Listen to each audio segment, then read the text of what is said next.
जय श्री कृष्ण, हर हर महादेव। नमोस्टो चैनल में आप सभी का स्वागत है। आज मैं बात करने वाला हूँ कि ज्योतिष समझने के लिए, एस्ट्रोलॉजी देखने के लिए, समझने के लिए किस जानकारी की आवश्यकता है। आप देख सकते हैं मैंने 3 चीज़ें लिख रखी है। कोई भी कुंडली देखने के लिए आपको ये 3 चीज़ों की जानकारी होना ज़रूरी है, आवश्यक है। ग्रह को हम इंग्लिश में प्लैनेट्स कहते हैं। हमारे पास टोटल 9 ग्रह है, 9 प्लैनेट्स। राशि इंग्लिश में हम इसे कहते हैं ज़ोडिएक साइन, ये है टोटल 12 राशि है। और राशि के बाद नक्षत्र आते हैं। नक्षत्र में हम इंग्लिश में स्टार कहते हैं। टोटल आ जाते हैं 27 नक्षत्रस। तो ये 9 ग्रह, 12 राशि और 27 नक्षत्र आपको आना ज़रूरी है। और राशि और नक्षत्र जो है ये सीक्वेंस में आना ज़रूरी है। जैसे हम नंबर करते हैं काउंट, 1 के बाद 2, 2 के बाद 3, वैसे ही राशि आगे पीछे नहीं हो सकती। देखिए ग्रह है, ग्रह मूव होते हैं। ग्रह हमेशा अपने जगह से हिल रहे हैं, ठीक है। तो ग्रह सीक्वेंस में नहीं हो सकते। राशि हमेशा घड़ी की तरह, घड़ी के कांटे में हमेशा 1 घंटा 1 बजने के बाद ही 2 बजता है, ठीक है। तो राशि और घड़ी कुछ तरीके से सिमिलर है, तो सीक्वेंस के साथ आना ज़रूरी है। और सेम तरीके से नक्षत्र भी फिक्स्ड है, हिल नहीं रहे, वो अपने जगह से मूव नहीं हो रहे। तो एक नक्षत्र के बाद ही दूसरा नक्षत्र मिलने वाला है, कोई गैप नहीं होगा इसमें। तो इस तरीके से आपको जानकारी होना ज़रूरी है। तो हम बात कर लेते हैं, पहले प्लैनेट्स की बात कर लेते हैं। तो दोस्तों अभी हमने समझा ग्रह, राशि और नक्षत्र का आना ज़रूरी है। आज मैं आपसे बात करने वाला हूँ ग्रह और राशि के बारे में। आप देख सकते हैं 9 ग्रह का नाम हमने लिख रखा है और 12 राशि लिख रखी है ऑलरेडी। इसे आपको हिंदी और इंग्लिश में आना ज़रूरी है। नक्षत्र जो है ये केवल आपको हिंदी में आएगा तो चल जाएगा, बट ग्रह और राशि हिंदी और इंग्लिश में आना ज़रूरी है। क्योंकि आप जब भी आप ऑनलाइन कुंडली जनरेट करोगे, ज़्यादातर चीज़ें इंग्लिश में मिलेंगी आपको। ऑप्शंस है काफ़ी सारी चीज़ों में, परंतु मेरा ये मानना है कि अगर आपको सटीकता से हर चीज़ समझनी है तो सबसे पहले हिंदी और इंग्लिश में सारी चीज़ें आना ज़रूरी है। जैसे कि आप देख सकते हैं 9 ग्रह कौन से हैं। सूर्यदेव, सन, 2nd नंबर पे है चंद्रमा, मून, 3rd नंबर पे है बुध देव, मर्क्यूरी, 4थे नंबर पे है शुक्र, ये भी एक गुरु है, दैत्य गुरु है, दैत्य गुरु शुक्राचार्य। प्लैनेट का नाम है वीनस। 5वें नंबर पे मंगल, मार्स, इंग्लिश में मार्स कहा जाता है। 6ठे नंबर पे गुरु, देव गुरु बृहस्पति, ये देवों के गुरु है। ये दैत्यों के गुरु थे, ये देवों के गुरु है। देव गुरु बृहस्पति, इंग्लिश में प्लैनेटरी नेम है इनका जुपिटर।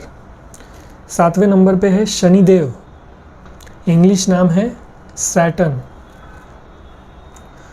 8वें पे है राहु और 9वें पे है केतु। ये दोनों छाया ग्रह है, इनकी वास्तविकता में बॉडी नहीं है।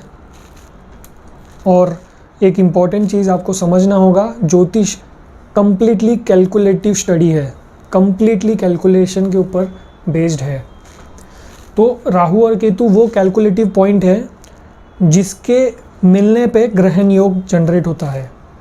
जैसे सूर्यदेव, पृथ्वी और चंद्रमा, ये सभी अपने स्थान पे घूम रहे हैं। चंद्रमा जो है वो पृथ्वी के आसपास घूम रहा है और पृथ्वी खुद सूर्य के पास घूम रहा है। तो जब भी सूर्य, चंद्र और पृथ्वी एक ही लाइन पे आ जाती है, वो पॉइंट राहु बन जाता है। आगे हम अच्छे से डिस्कस करेंगे राहु केतु कैसे आइडेंटिफाई होता है, उनकी क्वालिटीज़, ट्रेड्स क्या है। तो मैं खाली एक बेसिक स्तर पे आपको बताने की कोशिश कर रहा हूँ कि ये 2 प्लैनेट नहीं है, ये 2 छाया ग्रह है। और देखिए प्लैनेट और ग्रह में संबंध नहीं है, बट समझने के लिए हम प्लैनेट कहते हैं। प्लैनेट इज़ समथिंग जो घूम रहा है, परिक्रमा कर रहा है, ठीक है। ब्रह्मांड में जो भी चीज़ परिक्रमा कर रही है, जिसका बॉडी है, जिसका खुद का एक ऑर्बिट है, उसे प्लैनेट का दर्जा दिया गया है। ग्रह क्या है? ग्रह वो चीज़ है जिसमें हम कह सकते हैं कि वो पर्टिकुलर ग्रेविटेशनल फोर्स है, वो इन्फ्लुएंशियल पावर है जो हमें प्रभावित कर सकती है। ग्रह वो चीज़ है, और पृथ्वी को सबसे ज़्यादा प्रभावित चंद्रमा के बाद सूर्य और चंद्र तो है ही, राहु और केतु कर पाते हैं, तो इसीलिए उन्हें ग्रह का दर्जा दिया गया है। एक और चीज़ क्लियर करना चाहूँगा, वेस्टर्न एस्ट्रोलॉजी में Uranus, Neptune and Pluto planetary alignment में है, जो हम यूज़ नहीं कर रहे, उसे हम यूज़ करते हैं, परंतु हम बर्थ चार्ट में नहीं यूज़ कर रहे। वैदिक एस्ट्रोलॉजी के मुताबिक उसे हम मुंडेन एस्ट्रोलॉजी में यूज़ ज़रूर करते हैं, कि जैसे हमें ये समझना है कि पर्टिकुलर स्टेट या पर्टिकुलर कंट्री की अवस्था क्या होगी, क्या चीज़ें हो सकती है, उसके लिए मुंडेन एस्ट्रोलॉजी यूज़ किया जाता है। मुंडेन एस्ट्रोलॉजी में हम अरुण, वरुण और यम को यूज़ करते हैं। ये अरुण, वरुण और यम कौन है? Uranus, Neptune, Pluto. आ जाते हैं हम अपने वैदिक ज्योतिष पे। ये ग्रहों के नाम आपको हिंदी इंग्लिश दोनों में आने ज़रूरी है। राहु जी को इंग्लिश में कहा जाता है north node of the moon, और केतु जी को कहा जाता है south node of the moon. ये चंद्रमा के साउथ नोड है, ये नॉर्थ नोड है। इन्हें ड्रैगन हेड भी कहा जाता है राहु महाराज को, ठीक है। इंग्लिश में जो वेस्टर्न कल्चर में होके वैदिक ज्योतिष अप्लाई कर रहे हैं, वो राहु और केतु की इंपॉर्टेंस जानते हैं। वो नॉर्थ नोड और साउथ नोड नहीं कहते, वो कहते हैं ड्रैगन हेड। राहु केतु की स्टोरी भी आपको जानना ज़रूरी है, उससे आपको अच्छा खासा ज्ञान मिलेगा राहु केतु की पावर समझने में, उनके बारे में समझने में। हम जब राहु केतु के बारे में स्पेशली वीडियो बनाएंगे, उसमें सारी चीज़ें डिस्कस करेंगे। ये प्लैनेट हो गए, अब राशि पे आ जाते हैं। राशि देखिए 12 राशि है, ये भी आपको हिंदी इंग्लिश दोनों में आनी ज़रूरी है, और ये सीक्वेंस में होना ज़रूरी है। प्लैनेट जैसे कि हमने ऑलरेडी डिस्कस किया है, अपने पोजीशन से बदलते रहते हैं। जो प्लैनेट नज़दीक है वो जल्दी बदलते हैं, जैसे बुध देवता, शुक्र देव, मंगल देव भी थोड़ा जल्दी प्लैनेट अपना पोजीशन बदल लेते हैं, परंतु गुरु, शनि, राहु केतु की पोजीशन जो है ये लंबे समय तक सेम रहती है। मतलब जैसे कि चंद्रमा जो है वो एक घर 2.5 दिन में जंप कर जाते हैं, दूसरे घर में चले जाते हैं 2.5 दिन में।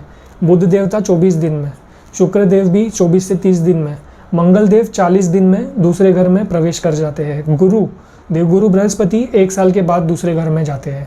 शनि महाराज 2.5 साल के बाद दूसरे घर में जाते हैं। राहु केतु 18 महीने के बाद दूसरे घर में प्रवेश करते हैं। तो इनको स्थिर नहीं रखा जा सकता, हर एक टाइम पे प्लैनेट जो है अपने अपने पोजीशन पे अपने अपने स्पीड से भ्रमण कर रहे हैं, तो आगे पीछे मिलने वाले हैं हर प्लैनेट हर बर्थ चार्ट में। राशि कभी आगे पीछे नहीं मिलती, राशि इसी सीक्वेंस में मिलेगी। हाँ, ये हो सकता है कि किसी जातक की कुंडली कर्क लग्न की हो तो उसके पहले भाव में 4 लिखा हो, बट 4 के बाद 5 ही आएगा, 5वां राशि, 6ठा राशि, 7वां राशि ही आएगा, ठीक है। तो फर्स्ट हाउस में हो सकता है अलग राशि आती है, वो आती ही है, क्योंकि हमने जाना ईस्टर्न हॉरिजन में जो राशि उस समय उदय हो रही थी वो लग्न में आएगी, परंतु राशि आगे पीछे नहीं होती। जैसे कि चंद्रमा 2.5 दिन में घर बदल रहा है, 2.5 दिन बाद आप देखोगे चंद्रमा उस घर में नहीं नज़र आएगा। तो राशि का सीक्वेंस अलग है, ये घड़ी की तरह होती है, ये लाइन से ही होती है। राशि आप देख सकते हैं, मेष राशि को हम इंग्लिश में कहते हैं एरीज, दूसरे नंबर की राशि है। ये सीक्वेंस याद होना भी ज़रूरी है। मेष कहा तो मेष में आपको याद होना चाहिए, मेष पहली नंबर राशि है और मेष को हम एरीज कहते हैं। दूसरे नंबर राशि की बात होगी तो दूसरे नंबर राशि को हम वृषभ कहते हैं, इंग्लिश में हम इसे कहते हैं टोरस। तीसरे नंबर राशि की बात हुई, आपको कुंडली में कहीं भी राशि नहीं लिखी हुई रहेंगी, इसीलिए मैं आपसे बार बार कह रहा हूँ, तीसरे नंबर राशि की बात होगी, आपको ऑटोमेटिकली समझना है मिथुन राशि की बात हो रही है। मिथुन राशि को इंग्लिश में कहा जाता है जेमिनी। चौथे नंबर राशि है कर्क और इसे इंग्लिश में कहा जाता है कैंसर। 5वां नंबर राशि है सिंह, सिंह राशि को इंग्लिश में कहा जाता है लियो। 6ठा नंबर राशि है कन्या, इसे कहा जाता है वर्गो। 7वें नंबर राशि है तुला, तुला राशि को कहा जाता है लिब्रा। 8वें नंबर की राशि है वृश्चिक, वृश्चिक राशि को कहा जाता है स्कॉर्पियो। 9वें नंबर की राशि है धनु, धनु राशि को इंग्लिश में कहा जाता है सैगिटेरियस। 10वें नंबर की राशि है मकर, मकर राशि को कहा जाता है कैप्रिकॉर्न। 11वें नंबर की राशि है कुंभ, कुंभ राशि को कहा जाता है एक्वेरियस। 12वें नंबर की राशि है मीन, और मीन राशि को इंग्लिश में कहा जाता है पाइसिस। उम्मीद है आपको इतनी जानकारी समझ आ गई हो। अभी मैं आपको राशि चक्र समझाने की कोशिश करता हूँ। मेरा राशि चक्र समझाने का तरीका थोड़ा अलग है और थोड़ा इंटरेस्टिंग भी है, काफ़ी लोगों को पसंद आया, आप भी देखिए। देखिए, सबसे पहले जो इम्पोर्टेंट प्लैनेट है, हमने बार बार इसकी बात की है, सूर्यदेव ऊर्जा के कारक है। चंद्रमा सबसे ज़्यादा हमें इन्फ्लुएंस कर रहे हैं, सबसे नज़दीक है हमारे पृथ्वी के। तो चंद्रमा और सूर्य, सूर्य को हम सन कहते हैं और चंद्रमा को हम मून। अब देखिए, इन्होंने कौन सी राशि ली है। चंद्रमा ने कर्क राशि ली है, 4 नंबर। अभी हम राशि का नाम नहीं लेंगे, अभी हम नंबर से ही बात करेंगे। 4 नंबर लिख दिया, आपको समझ जाना है ये कर्क राशि की बात हो रही है, नो कन्फ्यूजन। सूर्य नारायण देव कहते हैं कि मैं 5 नंबर राशि लूँगा। तो चंद्रमा ने कर्क राशि ले ली, सूर्यदेव ने सिंह राशि ले ली। अब जो बचे हुए राशि है, सूर्य भगवान ने राशि बनाया और राशि को जाल की तरह फैला के सभी प्लैनेट को उधर राज करने का मौका दिया है। अब वो समझते हैं, जैसे ही जाल फैलाया, देखिए 5 के बाद क्या आता है, 6, 6 के बाद 7, 7 के बाद 8, 8 के बाद 9, 9 के बाद 10। अब ये जाल को और आगे ले जाएंगे, 10 के बाद 11, 11 के बाद 12, 12 ही राशि है। अब 13 नहीं आएगा, अब आएगा 1, 1 के बाद वापस नॉर्मल गिनती शुरू हो जाएगी, 2, 2 के बाद 3 और 4 पे हम वापस देख सकते हैं चंद्रमा आ चुके हैं। ये है राशि चक्र, इसको अभी समझने की कोशिश करेंगे हम। देखिए, माता पिता ने अपना स्थान ले लिया है, माता पिता ने अपना स्थान ले लिया है। अब उन्होंने राशि चक्र को कैसे डिवाइड किया है वो मैं आपको बताने जा रहा हूँ। देखिए, 3 और 6 ये बुध देव को दिया, मर्क्यूरी, बुध देव।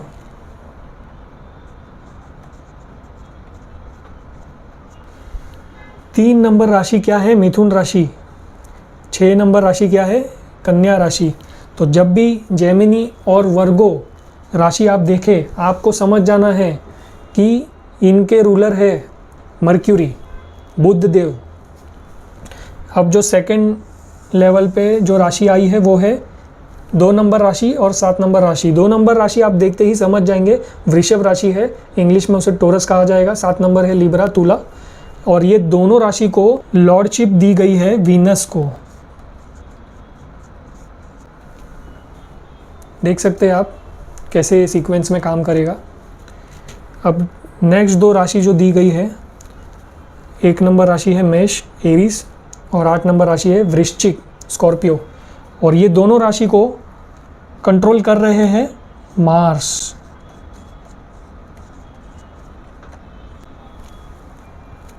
अब और एक नीचे स्टेप में आ जाते हैं हम। 12 नंबर राशि जो है मीन राशि है, पाइसिस। 9 नंबर राशि जो है धनु है, सेगिटेरियस। इनके लॉर्ड है जुपिटर।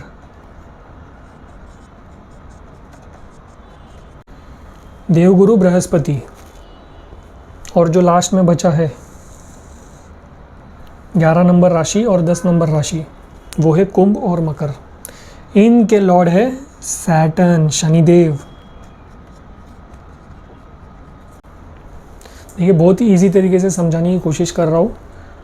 सन और मून दोनों को एक ही एंटिटी समझना है, ठीक है। माता पिता एक ही एंटिटी है, उन्होंने एक एक घर लिया है और उन्होंने बड़प्पन दिखाया है बाकी सारे ग्रहों को 2-2 घर देके। यहाँ पे मर्क्यूरी है, मर्क्यूरी के बाद है वीनस, ये शॉर्ट में लिखा है मैंने, आप समझिएगा। वीनस के बाद मार्स, मार्स के बाद जुपिटर,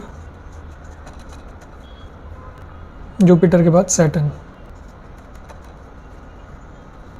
ठीक है, ये इतना घर सैटर्न का है। सभी को 2-2 घर दिए हैं, केवल सूर्य और चंद्रमा ने सिंगल घर लिया है, एक घर लिया है। अब आप जब भी ये राशि देखोगे 11 नंबर 12 नंबर 1 2, आपको ये याद होना चाहिए कौन से राशि है और उनके लॉर्ड कौन है। 3 नंबर राशि जब भी देखेंगे मर्क्यूरी बुध देव आ जाने चाहिए माइंड में कि बुध देव इस घर के मालिक है, इस राशि के मालिक है। 2nd और 7th नंबर राशि देख ली आपने, तुला या वृषभ, शुक्र देव याद आने चाहिए आपको। एरीज और स्कॉर्पियो देखेंगे मंगल देव याद आने चाहिए। बृहस्पति याद आने चाहिए कब, जब आप धनु या मीन राशि देखेंगे। कुंभ और मकर देखेंगे शनिदेव। तो ये चक्र को आप याद रख सकते हैं, ये इसी सीक्वेंस में चलता रहेगा। तो आप समझिएगा कि शनिदेव क्यों इतना लंबा समय ले रहे हैं। आप समझने की कोशिश कीजिए, मर्क्यूरी सबसे पास में है, इसका जो ट्रांजिट टाइम है, गोचर है, वो थोड़ा फास्ट रहता है। शुक्रदेव हमने अभी डिस्कस किया था, मर्क्यूरी 24 दिन में, शुक्र 24 से 30 दिन में, मंगल 40 से 45 दिन में राशि परिवर्तन करते हैं। बृहस्पति 1 साल में, शनि महाराज एक राशि में 2.5 साल रहते हैं। तो आप ये समझ सकते हैं, काफ़ी चीज़ों का ज्ञान आपको मिल जाएगा ये चार्ट देखने के बाद। आशा करता हूँ आपको मेरी दी गई जानकारी पसंद आई हो, आपके काम आई ये जानकारी। आने वाले वीडियोस में हम और अच्छे से डिस्कस करेंगे कि किस प्लैनेट के क्या इफ़ेक्ट्स होते हैं, क्या बेनिफिट होते हैं, क्या प्रॉब्लम्स हो सकते हैं, सारी चीज़ें हम समझने की कोशिश करेंगे। अगर आपको ये वीडियो पसंद आया तो हमारे वीडियो को लाइक और शेयर ज़रूर कीजिएगा। नमोश्वर चैनल को सब्सक्राइब कीजिए ताकि आने वाले वीडियोज़ आप तक जल्द से जल्द पहुँच सके। जय श्री कृष्णा, हर हर महादेव।